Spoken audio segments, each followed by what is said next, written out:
Hello aspirants, a very warm welcome on the YouTube channel of analyst IAS. तो India का जो airport है इसका एक्सपेंशन प्लान की यहाँ पे बात हो रही है बेसिकली।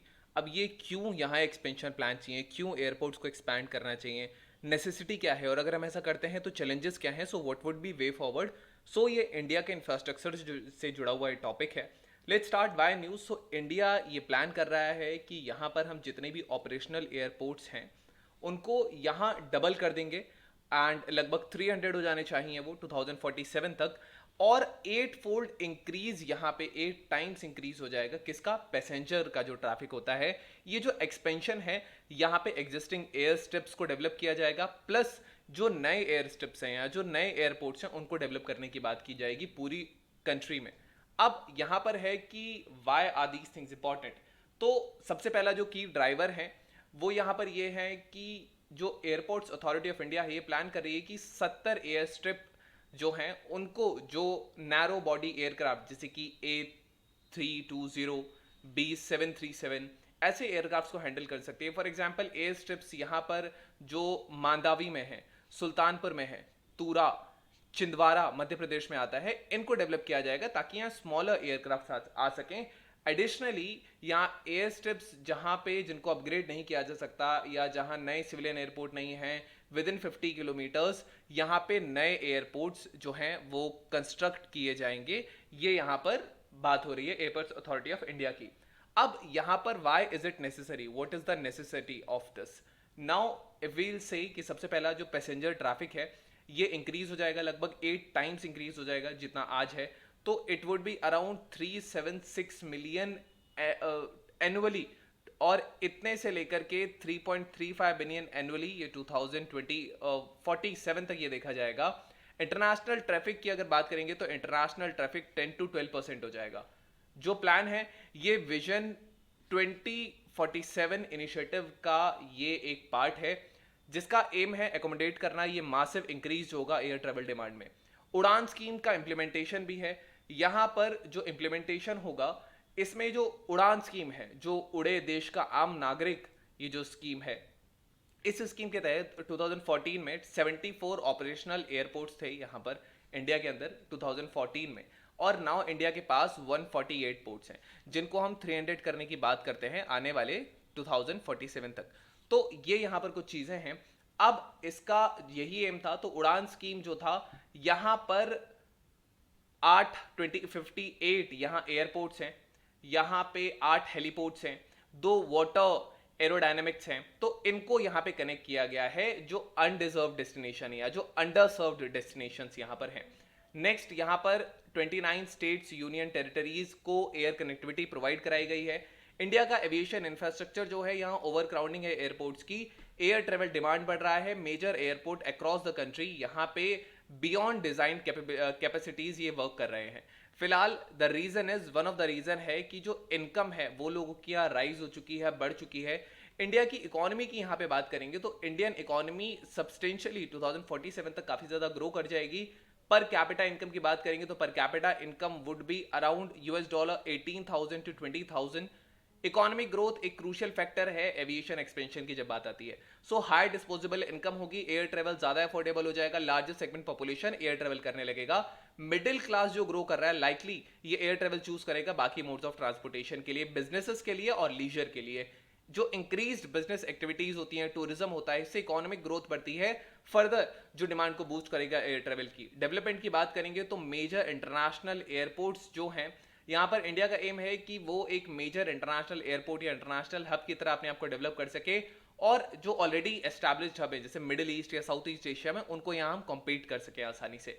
यहाँ पर एस्पिरेशन ये है कि जो एक्सपेंशन है, मॉडर्नाइजेशन है एग्जिस्टिंग एयरपोर्ट्स का, एज वेल एज जो डेवलपमेंट होगा नए का, ये ज्यादा इंटरनेशनल एयरलाइंस या ज्यादा इंटरनेशनल पैसेंजर्स को अट्रैक्ट करेगा, इससे ट्रांजिट ट्रैफिक इंक्रीज होगा और यहाँ पे जो टूरिज्म है वो इस वजह से आसानी से बूस्ट हो सकता है। रिमोट लोकेशंस का भी बिजनेस ट्रैवल इंडिया के लिए इंक्रीज हो जाएगा। Now this is basically one of the main aims of India. Next यहाँ पर जो है वो अंडर पेनिट्रेशन है। यहां पर अगर हम बात करेंगे तो एयर ट्रेवल का अंडर पेनिट्रेशन है। इंडिया का aviation market one of the largest है वर्ल्ड में, लेकिन जो एयर ट्रेवल का जो पेनिट्रेशन होता है लोगों में, ये अभी भी कम है डेवलप कंट्रीज के मुकाबले। ये एक ह्यूज ग्रोथ अपॉर्चुनिटी देता है, इनकम लेवल राइज के लिए देता है, खासकर एयर ट्रेवल की अगर बात करते हैं ज़्यादा एक्सेसिबल हो जाएगा, तो यहाँ पर सर्ज हो सकता है डिमांड में। ये जो एक्सपेंशन प्लान है इसको डिज़ाइन किया गया है कि इसको एंटिसिपेट किया जाए, प्रिपेयर किया जा सके जो एक्सपेक्टेड ग्रोथ है एयर ट्रेवल के लिए। यहाँ पर चैलेंजेस भी आएंगे। सबसे पहला जो चैलेंज आएगा वो लैंड स्कार्सिटी का है। जैसे ही अर्बनाइजेशन होगा यहाँ पे लैंड की शॉर्टेजेस होगी, पर्टिकुलरली लार्जर सिटीज में लैंड बहुत महंगा होगा, कॉस्टली होगा, और this would be one of the main challenging situations, क्योंकि लिमिटेड अवेलेबिलिटी है प्लस कॉस्ट यहाँ ज़्यादा हो जाएगी। यहाँ पे इन्वेस्टमेंट का रिक्वायरमेंट बहुत मासिव होगा। इंडिया की बात करेंगे तो इंडिया में $40 बिलियन से ज़्यादा चाहिए 2047 तक एयरपोर्ट्स डेवलप करने के लिए। और यहाँ पर जो टोटल एक्सपेंडिचर है पोटेंशियली ये $70 to 80 बिलियन तक जा सकता है, इंक्लूडिंग एयरक्राफ्ट इंफ्रास्ट्रक्चर में या एयर स्पेस इंफ्रास्ट्रक्चर में अपग्रेडेशन की बात होती है, ग्राउंड ट्रांसपोर्टेशन की बात होती है। इंफ्रास्ट्रक्चर कंस्ट्रेंट्स यहाँ पर हैं। बहुत सारे एग्जिस्टिंग एयरपोर्ट्स में ऑलरेडी सैचुरेशन हो चुका है, इंक्लूडिंग क्रिटिकल हब्स जैसे मुंबई में। तो यहाँ पे या तो नए एयरपोर्ट चाहिए और else we need significant expansions of the current ones. So these are the things which are important. Moreover यहाँ पर अगर हम बात करेंगे नेक्स्ट जो चीजें यहाँ इंपॉर्टेंट है, सरफेस ट्रांसपोर्टेशन। बेसिकली यहाँ पर और भी कुछ चैलेंजेस हैं, जैसे कि यहाँ पे सरफेस ट्रांसपोर्टेशन है, ग्राउंड ट्रांसपोर्टेशन बनाना, यहाँ पर इसका इंफ्रास्ट्रक्चर बनाना ताकि एयरपोर्ट से आसानी से आया जाया जा सके, ये एक चैलेंज है। नेक्स्ट यहाँ जो दूसरा कंसर्न है वो एनवायरमेंट के कंसर्न्स हैं। तो यहाँ पर एयरपोर्ट बनाने से नॉइस पोल्यूशन होगा, हैबिटेट डिसरप्शन होगा, अपोजिशन हो सकता है यहाँ पे लोकल लोगों का इसके एनवायरमेंटल इंपैक्ट्स की वजह से। नेक्स्ट यहाँ पे सस्टेनेबल एयरपोर्ट डेवलपमेंट की बात की जाती है। तो यहाँ पर एक वे फॉरवर्ड अगर हम देखेंगे, so we look towards the way forward कि आगे यहाँ पे क्या किया जा सकता है। तो इंटीग्रेटेड यहाँ पे लैंड यूज प्लानिंग होनी चाहिए, मल्टीमोडल इंटीग्रेशन होना चाहिए, इको फ्रेंडली डिजाइन की यहाँ आवश्यकता है। इंटीग्रेटेड लैंड यूज प्लानिंग की यहाँ पे बात करेंगे तो स्पेशल इकोनॉमिक जोन्स यहाँ होने चाहिए जो एयरपोर्ट है उसके आसपास स्पेशल इकोनॉमिक जोन्स हो सकते हैं। For example one district one product है, इस टाइप से वन स्टेट वन प्रोडक्ट की चीजें यहां पर हो सकती हैं, ताकि लोकल लोगों की इकोनॉमी भी उस इंटरनेशनल ट्रेवल से या उस नेशनल डोमेस्टिक ट्रेवल से बढ़ सके, इकोनॉमिक बेनिफिट्स यहाँ मैक्सिमाइज हो सके, जो लैंड एक्विजिशन हुआ है वो जस्टिफाई हो सके। मल्टीमोडल ट्रांसपोर्टेशन इंटीग्रेशन हो सकता है। यहाँ पे ट्रांसपोर्टेशन के चैलेंजेस जो हैं यहाँ इनको ट्रांसपोर्टेशन हब, जैसे एयरपोर्ट जो है, एयरपोर्ट के पास यहीं पे नियरली यहाँ पे एक मेट्रो स्टेशन या एक रेल ट्रेन स्टेशन हो सकता है, जैसे कि इंदिरा गांधी एयरपोर्ट पे देखा जाता है जो कि दिल्ली में है। यहाँ पर ग्रीन एयरपोर्ट डिजाइन होना चाहिए, इको फ्रेंडली डिजाइन होना चाहिए। यहाँ पर इको फ्रेंडली डिजाइन जैसे कि बायोमास हीटिंग सिस्टम्स का यूज करना, सस्टेनेबल मटेरियल्स का यूज करना, it can help to mitigate the environmental impacts. Next यहाँ पे पब्लिक प्राइवेट पार्टनरशिप्स होनी चाहिए ताकि इन्वेस्टमेंट जो है हम उसको एड्रेस कर सकें, उसको लेकर के आ सके, यहाँ पर एक्सपर्टाइज हो सके, मासिव इन्वेस्टमेंट रिक्वायर्ड आसानी से एड्रेस हो सके, एफिशिएंट ऑपरेशन भी यहाँ हो पाए। यहाँ पर और भी कुछ चीजें हैं, फॉर एग्जांपल कैपेसिटी बिल्डिंग की बात होती है तो मैक्सिमाइज हो सके कैपेसिटी बिल्डिंग, यहाँ पे टेक्नोलॉजी के लिए ऑपरेशनल इंप्रूवमेंट्स हो सके, advance air traffic management systems हो, स्मार्ट एयरपोर्ट टेक्नोलॉजीज का यूज किया जा सकता है, कटिंग एज टेक्नोलॉजीज जैसे कि बायोमेट्रिक बोर्डिंग है, ऑटोमेटेड बैगेज है, ताकि एफिशिएंसी इंक्रीज हो जाए, पैसेंजर का एक्सपीरियंस यहाँ आसान हो सके, अच्छा हो सके। रीसेंट इन्वेस्टमेंट्स की बात करेंगे तो इंडिया प्लान कर रहा है 3.3 बिलियन आने वाले 5 सालों में इन्वेस्ट करने के लिए, एक्सपैंड करने के लिए, जो ओवरऑल यहाँ एयरपोर्ट का इंफ्रास्ट्रक्चर है, इंक्लूडिंग न्यू टर्मिनल्स को क्रिएट करना, अपग्रेड करना एग्जिस्टिंग वंस को। एयरपोर्ट्स अथॉरिटी ऑफ इंडिया क्या है? एयरपोर्ट्स अथॉरिटी ऑफ इंडिया एक स्टैट्यूटरी बॉडी है जो Directorate General of Civil Aviation के अंदर, मिनिस्ट्री ऑफ सिविल एविएशन के अंदर आती है। इसका काम है एयर ट्रैफिक मैनेजमेंट सर्विसेज देना इंडियन एयर स्पेस के ऊपर एंड एडजॉइनिंग ओशियनिक एरियाज में। तो ये कवर करता है 2.8 मिलियन स्क्वायर नॉटिकल माइल्स।